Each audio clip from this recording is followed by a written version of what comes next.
அனைவருக்கும் வணக்கம். நம்ம ஜியோகிராஃபி 500 சீரிஸ் வந்து பார்த்துருக்கோம். தினமும் வந்து ஒரு 10 கொஷின்ஸ் மொத்தமாக வந்து ஒரு 50 நாட்களில் 500 MCQs வந்து பார்க்குறதா வந்து முடிவு பண்ணியிருக்கோம். ஸோ டே 3ல் question number 21 with reference to Godavari river consider the following statement. அதாவது கோதாவரி ரிவர் பற்றி சில ஸ்டேட்மெண்ட் கொடுத்துருக்காங்க. அதில் இதெல்லாம் வந்து சரி அப்படின்னு கேட்டிருக்காங்க. It originate from Nashik district in Maharashtra.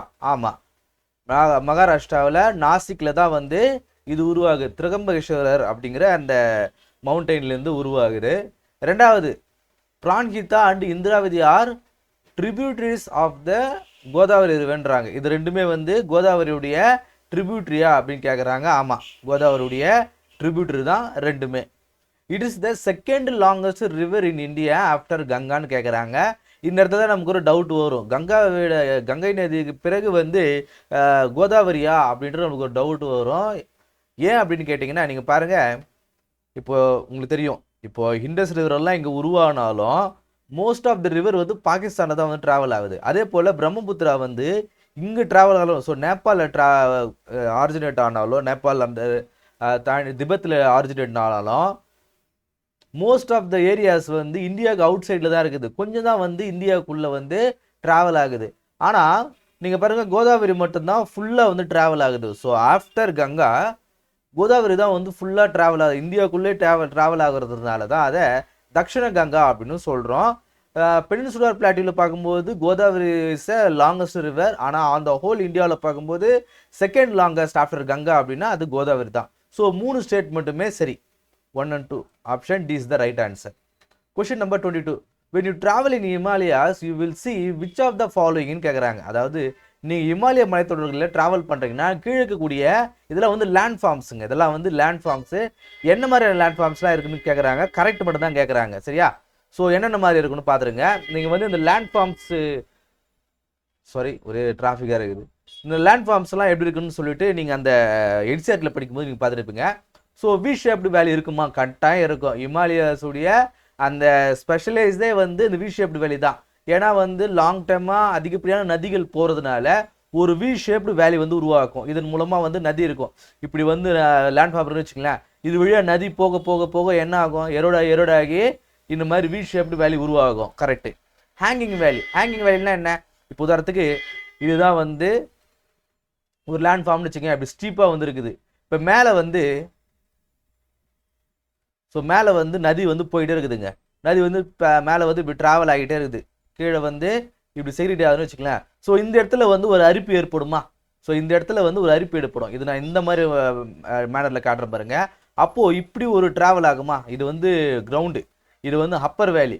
So இங்கிருந்து வந்து வீழ ஆரம்பிக்குமா? ஸோ இது ஒரு ஹேங்கிங் வேலி தானே, நீர்வீழ்ச்சி மாதிரி தாங்க. மேலேருந்து நீரானது கீழே விழும்பொழுது ஒரு ஹேங்கிங் வேலி மாதிரி வேலி தரையில் இருக்கும். ஆனால் இது வந்து அப்பரில் இருந்துச்சுன்னா அதை ஹேங்கிங் வேலின்னு சொல்கிறாங்க. ஸோ உங்களுக்கு எக்ஸ்பிளைன் பண்ணுறதுக்காக ரொம்ப டீட்டெயிலாக எடுத்துருக்கு. அது பிறகு வந்து இந்த லெவிஸ் அப்படிங்கிறது என்ன? லெவிஸ்னா என்னென்னா, இப்போ வந்து ஒரு நதி போகுது அப்படின்னு வச்சுங்களேன். நதி போகும்போது இந்த சைடில் வந்து அதோடைய செடிமெண்ட்ஸ்லாம் வந்து செக்ரிகேட் ஆகும் இல்லையா? அதுதான் வந்து லெவிஸ் அப்படின்னு சொல்லுவாங்க. இந்த லெவிஸ் ஆனது கங்கை நதி மாதிரியான அதிகப்படி கங்கை நதி, அதன் பிறகு பிரம்மபுத்திரா இந்த மாதிரி ரீஜன்ஸில் மட்டும்தான் இந்த லெவிஸ் அப்படிங்கிறது உருவாகும். இங்கே இருக்கக்கூடிய நம்ம பார்த்துருப்போம் இல்லையா, இந்த காதர், பேங்கர் அப்படின்னு சொல்லிட்டு சாயில் ஃபார்மேஷன்லாம் இருக்கும் இல்லையா? ஸோ அங்கே தான் வந்து அந்த லெவிஸ்லாம் இருக்குமே தவிர்த்து இமாலயன் ரீஜன்ஸில் அந்த லெவிஸ் வந்து இருக்காது. ஸோ இது தவறு. அதுக்கு வந்து இன்டர்லாக்கிங் ஸ்பர்ஸ் அப்படின்னா என்னென்னா, இப்போ நதி வந்து வருதுங்க. நதி இதுதான் நதின்னு வச்சுங்களேன். இப்போது இந்த வளைவு வந்து எதனால் ஏற்படுது? நதி இப்படி நேராக வர வேண்டியது தானே. ஏன் இப்படி வளைச்சு வருதுன்னா, இங்கெல்லாம் இந்த இடத்துல வந்து ஒரு சாஃப்டான ராக்ஸ் இருக்கும், இல்லை சாயில்ஸ் இருக்கும். அதன் மூலமாக அது பெனட்ரேட் ஆகிட்டு வரும். ஆனால் இங்கே ஒரு ஹார்ட் ராக் இருக்குதுன்னு வச்சுங்களேன், கடினமான ராக் இருக்குது, பாறை இருக்குதுன்னு வச்சுக்கோங்க. அதை இதால் கடந்து போக முடியாது. அப்போ என்ன பண்ணணும்? அதோடைய டைரக்ஷனை இப்படி சேஞ்ச் பண்ணணும். அதன் பிறகு இங்கே ஒரு கடினமான ராக் இருக்குது அப்படின்னா அதன் மூலமாக இப்படி போகாததுனால இந்த சைடில் இது ஒரு டைரக்ஷனை வந்து இது சேஞ்ச் பண்ணணும். ஸோ இதுதான் வந்து இன்டர்லாக்கிங் ஸ்பர்ஸ் அப்படின்னு சொல்லுவாங்க. சரியா? ஸோ இது இமாலயன் ரீஜன்ஸில் கட்டாயம் இருக்குது. ஏன்னா அது ஒரு மவுண்டெயின் ரீஜன் இல்லையா? மவுண்டெயின் ரீஜன், அது பாறைகளான ஆனது. அங்கே கட்டாயம் வந்து இது இன்டர்லாக்கிங் ஸ்பர்ஸ் வந்து இருக்கும். ஸோ இதெல்லாம் சரி இருக்குங்க. 1 2 4 option B is the right answer. Question number 23. Consider the following pairs of mountain passes of India and the states in which they are located mountain passes கொடுத்துருக்காங்க, அதோட வந்து ஸ்டேட்ஸ் வந்து கொடுத்துருக்காங்க. இதில் எது சரி அப்படின்ற மாதிரி கேட்குறாங்க. which is correct அப்படின்னு பார்க்கும்போது நாத்துலா அப்படிங்கிறது இங்கே சிக்கிமா இங்கே இருக்கும். நாத்துலா அப்படிங்கிறது சிக்கிமில் இருக்கும், திபெத்தியனோட வந்து அட்டாச் ஆகிருக்கும். ஸோ இது கரெக்டானது. நிதி பாஸ் அப்படிங்கிறது நிதி பாஸ்னு உத்தரகாண்டில் இருக்கும், உத்தரகாண்டில் இந்த இடத்துல இருக்கும். ஸோ இதுவும் வந்து கரெக்டானது. அது இருக்குது கர்துங்லா அப்படிங்கிறது அருணாச்சல பிரதேஷ் இருக்குன்னு சொல்லிடுறாங்க. இது தவறு. இந்த கர்துங்லா அப்படிங்கிறது லடாக்கில் இங்கே இருக்கும். ஸோ அருணாச்சல பிரதேஷ் கிடையாது. பனிஹால் அப்படிங்கிறது இமாச்சல பிரதேஷில் கிடையாது. பனிஹால் பாஸ் அப்படிங்கிறது நம்ம ரீசெண்டாக நியூஸோட பார்த்துருப்போம். ஸோ ஜம்மு காஷ்மீர் இருக்கக்கூடிய ஒரு பாஸ். ஸோ எது கரெக்டாக எடுத்துருக்காங்க? 1 and 2. Only 2 is the right answer. So இந்த பாசஸ் எல்லாம் நீங்கள் மேப்பில் ஒரு தடவை எடுத்து பாருங்கள், அதை மைண்டில் எடுத்து வச்சுக்கோங்க. அதே போல் ஒரு நோட்டில் வந்து தனியாக வந்து அதை மார்க் பண்ணி வச்சுக்கோங்க. ஸோ இதெல்லாம் வந்து திரும்ப இந்த மாதிரி நேரங்களில் தான் கொஸ்டின் பார்க்கும்போது தான் நம்ம இங்கே இருக்குதுன்னு சொல்லிட்டு ஞாபகம் வச்சுக்க முடியும். Consider the following pairs of hills of India and the states in which they located. Hills கொடுத்துருக்காங்க, அதோட லொக்கேஷன் கொடுத்துருக்காங்க. சரியா? ஸோ இதில் எதெல்லாம் வந்து கரெக்ட் அப்படின்னு கேட்டிருக்காங்க. டஃப்லா ஹில்ஸ் அப்படிங்கிறது அருணாச்சல் பிரதேஷ் இருக்கான்னு கேட்குறாங்க. ஆமாம், டஃப்லா ஹில்ஸ் வந்து அருணாச்சல் பிரதேஷில் இந்த இடத்துல வந்து இருக்கும், டஃப்லா ஹில்ஸ். அடுத்து லுஷாய் ஹில்ஸ் அப்படின்னு கேட்டுக்கிறாங்க. லுஷாய் ஹில்ஸ் வந்து அசாமில் இருக்குமா அப்படின்னு கேட்டிருக்கிறாங்க. கிடையாது. லுஷா ஹில்ஸ் அப்படிங்கிறது வந்து மிசோரமில் வந்து இருக்கும். மிசோரம்னா இந்த இடத்துல லுஷாய் அப்படிங்கிறது வந்து அந்த மிசோரம் ஹில்ஸுடைய ஒரு பழைய பேர். லுஷாய் அப்படிங்கிற ஒரு ட்ரைப்ஸ் வந்து இருப்பாங்க. ஸோ அவங்களுடைய ஒரு ஹில்ஸ் அது. அதன் பிறகு அதை லுஷா ஹில்ஸ் தான் மிசோ ஹில்ஸ்னு மாதிரி இருப்பாங்க. இது அரக்கன் யோமா பட்காய் பம்னு சொல்லிட்டு இந்த இடத்துல ஒரு மவுண்டன் ரேஞ்சஸ் இருக்கும். இந்த பட்காய் பம்முடைய ஒரு எக்ஸ்டென்ஷன் தான் இந்த மிசோ ஹில்ஸ்னு சொல்லுவாங்க. ஸோ லுஷா ஹில்ஸும் மிசோ ஹில்ஸும் ஒன்று தான். ஸோ அதனால இது வந்து தவறானது. மிக்கிர் ஹில்ஸ் அப்படிங்கிறது மிசோரமில் இருக்குன்னு சொல்லியிருக்காங்க, தவறு. இது மிக்கிர் ஹில்ஸ் அப்படிங்கிறது அசாமில் இருக்கும். அசாமில் இந்த இடத்துல வந்து இருக்கும். இது பக்கத்தில் தான் வந்து காஜிரங்கா நேஷனல் பார்க் அப்படிங்கிற இந்த ரைனோசரஸ் நேஷனல் பார்க் வந்து அங்கே தான் வந்திருக்கும். ஸோ இது தவறானது. ஸோ இது மாற்றி வந்து கொடுத்துருக்காங்க. அடுத்த வந்து காரோ ஹில்ஸ் அப்படிங்கிறது மெகாலயாவில் இருக்குன்னு சொல்கிறாங்க. இது கரெக்டு தான். நம்ம பார்த்துறோம் மெகாலயாவில் காரோ, காசி, ஜெயந்தியா.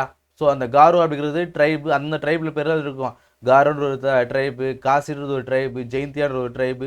ஸோ காரோ ஹில்ஸ் அப்படிங்கிறது மெகாலயாவில் இருக்குது. எதுன்னு கரெக்டாக கேட்டுக்கிறாங்க? 1 and 4. Only 2 is the right answer. Question number 25. What are bugyals commonly found in the Himalayan region? இந்த புக்கால்ஸ்னா என்ன அப்படின்னு கேட்டிருக்காங்க. புக்கா ஹில்ஸ் அப்படிங்கிறது nothing but a high altitude grassland. இதுதாங்க புக்யால்ஸ். இங்கே பாருங்கள், இங்கே இருக்கக்கூடிய இந்த கேட்டல்ஸ்லாம் வந்து கிரேசிங்கில் இருக்குது பாருங்கள். ஸோ இது வந்து காட்ஸுடைய ஒரு ஓன் கார்டன் அப்படின்னு சொல்லுவாங்க. கடவுளுடைய ஒரு சொந்தமான ஒரு கார்டன் தான் வந்து இந்த புக்யால்ஸ் அப்படின்னு சொல்லுவாங்க. இவ்வளோ ஒரு கலர்ஃபுல்லாக பாருங்கள். ஒரு ஸ்டெப்பி ரீஜன் மாதிரி சொல்லலாம். குறைவான பொருட்கள் இருக்கக்கூடிய ஒரு ரீஜன் இது. ஸோ இந்த ரீஜனே பார்த்தீங்கன்னா 3 வந்து பிரிச்சிருப்பாங்க. லடாக்கில் ஒரு ரீஜனில் வந்து ரொம்ப ட்ரையாக இருக்கும். அதே போல் வெஸ்டர்ன் ஹிமாலயாஸ்ன்னு சொல்லக்கூடிய உத்தரகாண்ட் அந்த மாதிரி ரீஜனில் இந்த மாதிரி க்ரீனிஷாக இருக்கும். அப்படியே ஈஸ்டர்ன் சைடு அருணாச்சல பிரதேஷ் அந்த சைடில் போகும்போது அது ஸோ மேலே பாருங்கள், இந்த ஏரியாக்கெல்லாம் போகும்போது இன்னும் கொஞ்சம் இந்த ஸ்க்ரப்ஸ் நிறைய புதர்கள் மாதிரி வந்துருக்கும். ஸோ இதை புக்யால்ஸ் அப்படின்னு சொல்லுவாங்க. அடுத்தது consider the following statements regarding the karewas. இது ஸ்பெல்லிங், இது வந்து கரெக்டாக ஸ்பெல் பண்ணுறேன்னா அப்படின்னு தெரியல. ஸோ தெரியாதவங்க கீழே மென்ஷன் பண்ணுங்கள். ஸோ இந்த ஸ்டேட்மெண்ட்டில் எதில் வந்து சரி அப்படின்னு இருக்காங்க. Karewas are thick glacial deposits of clay, silt and sand often containing embedded moraines அப்படின்னு சொல்கிறாங்க. கரேவாஸ்னா இது நத்திங், ஒன்றும் கிடையாதுங்க. இப்போ ரிவர் வந்து வருதுன்னு வச்சுங்களேன். ஸோ இந்த ரிவர் மூலமாக, ஸோ கிளேஷியர் மூலமாக, ஸோ கிளேஷியல் டெபாசிட்னு சொல்லியிருக்காங்க. என்னென்னா மேலே இருக்கக்கூடிய, மேலே பார்த்துருப்போம் ஹிமாலயன் ரீஜன்ஸில் இருக்கக்கூடிய அந்த கிளேஷியர் மூமெண்ட்டு மூலமாக அங்கே இருக்கக்கூடிய மொரைன்ஸ் ஆகட்டும், இல்லை அங்கே இருக்கக்கூடிய அந்த ரிவருடைய அந்த சில நதி வரும்போது மணலில் எப்படி உருவாகுது நம்ம பார்த்துருப்போம். ரிவரில் எப்படி மணல் உருவாகும்? அந்த நதி போகும்போது அந்த ரிவர் டெபாசிட்னால, அந்த ரிவர் எரோஷன்னால ஏற்படக்கூடிய அந்த டெபாசிட்லாம் ஒன்றா சேருது. அதே போல் கிளேஷியர் டெபாசிட்னால பனி உருக்கும்போது நீங்கள் என்சிஆர்டியில் இந்த கிளேஷியல் மூமெண்ட்ஸு, கிளேஷியல் லேண்ட்ஃபார்ம்ஸை படிக்கும்போது ஒரு பாறை இருக்குது. அந்த பாறைக்கு மேலே இந்த கிளேஷியல் வந்து மூவ் ஆகும்போது ரொம்ப குறைவாக தான் மூவ் ஆகும். அப்படி அந்த வெயிட்டான அந்த கிளேஷியர் ஒரு பாறை மேலே மோதி இப்படி மூவ்மெண்ட் ஆகும்போது சின்ன துகள்கள்லாம் வந்து உருவாகும். ஸோ அந்த மாதிரி இருக்கக்கூடிய விஷயங்கள் தான் கரேவாஸ்ன்னு சொல்கிறாங்க.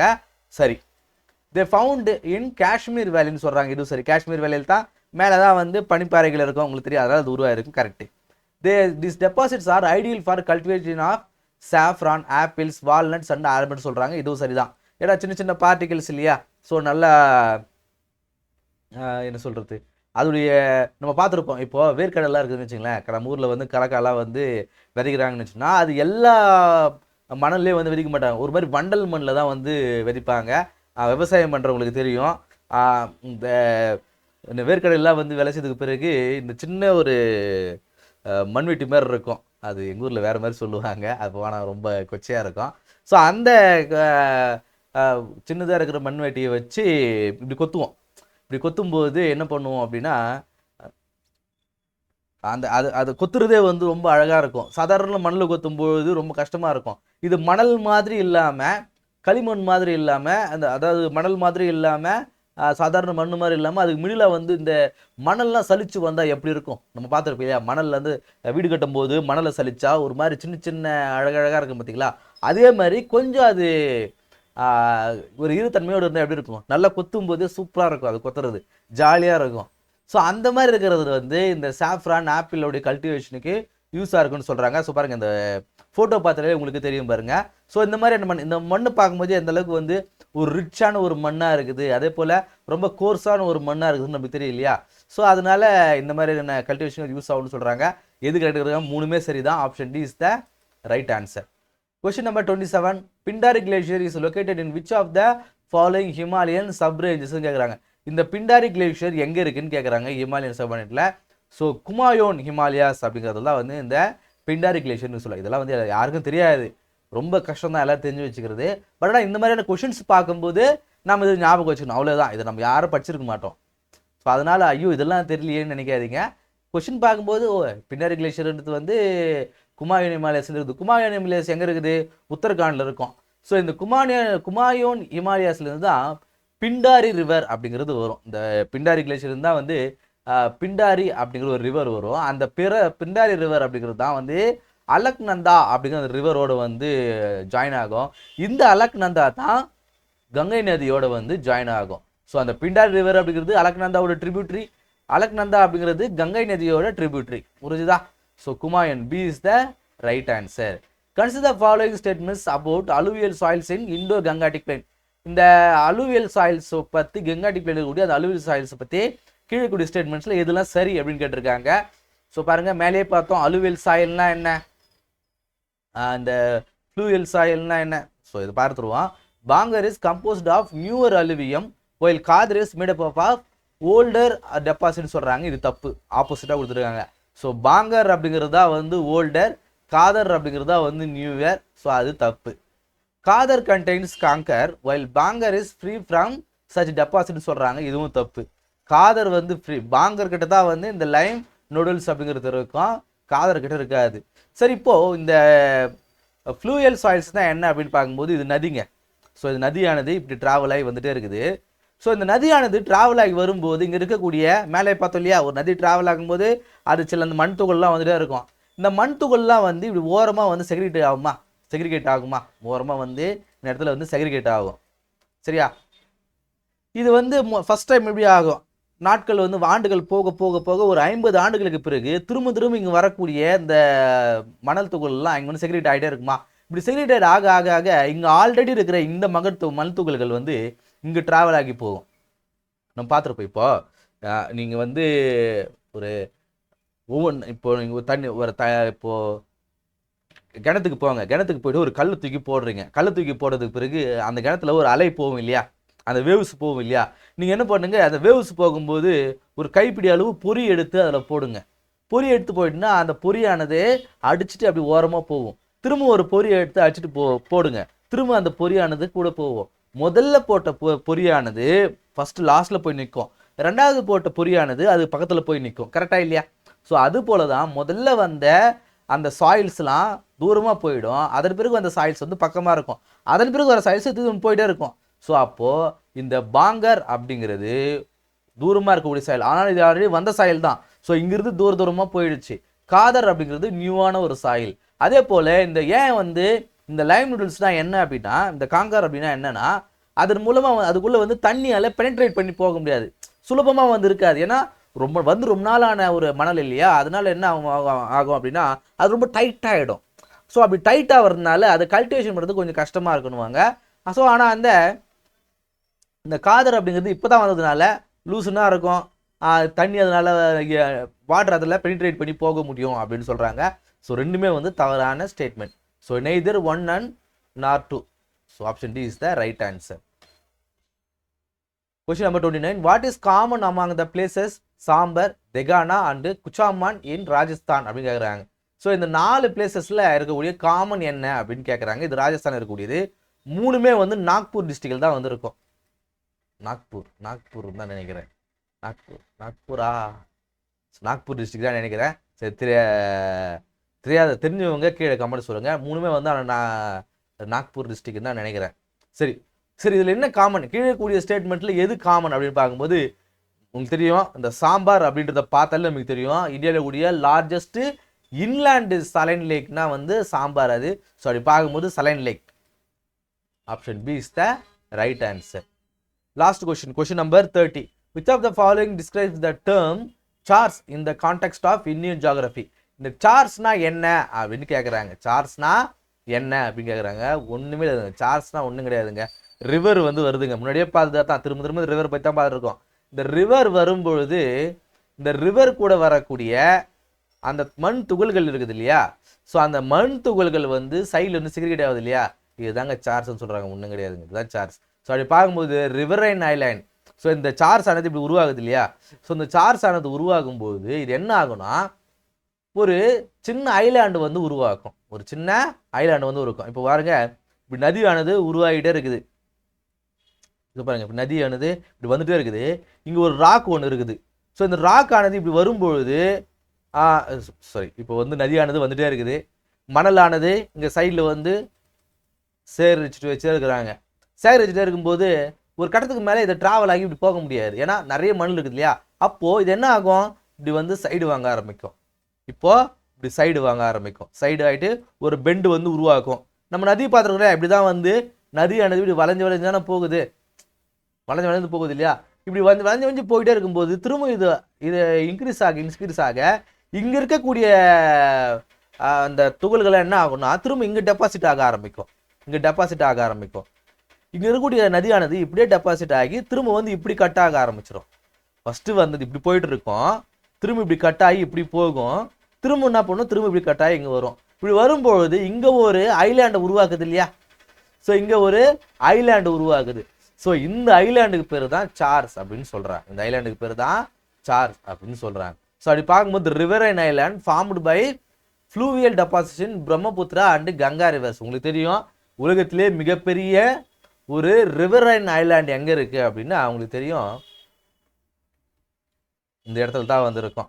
இந்த அசாம் ரீஜனில் தான் வந்து இந்த ஒரு ரிவர் ஐலாண்ட் இருக்கும். மஜுலி ஐலாண்ட் அசாமில் தானே, அசாமில் தான் எனக்கு, ஆனால் அசாமில் தான், ஆமாம் அசாமில் தான் வந்து இந்த மஜுலி ஐலாண்ட் அப்படிங்கிற ஒரு ஐலாண்டு வந்து இருக்கும்.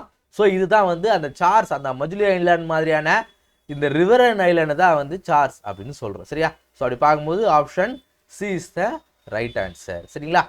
ஸோ இந்த கிளாஸில் நம்ம ஜியாகிரஃபியில் ஒரு 30 கொஷின் பார்த்தோம். இந்த 30 கொஷின் மூலமாக சில விஷயங்கள் நீங்கள் தெரிஞ்சிருக்கீங்கன்னு நினைக்கிறேன். அதே போல் ஆல்ரெடி தெரிஞ்சவங்களுக்கு ஒரு ரிஃப்ரெஷ் பண்ண மாதிரி இருக்கும்னு நினைக்கிறேன். எனக்கு அப்படி இருந்துச்சு. ஸோ உங்களுக்கும் அப்படி இருக்குன்னு நினைக்கிறேன். ஸோ இந்த கிளாஸில் உங்களுக்கு யூஸ்ஃபுல்லாக நினைக்கிறேன். அடுத்த கிளாஸ் சந்திப்போம். நன்றி.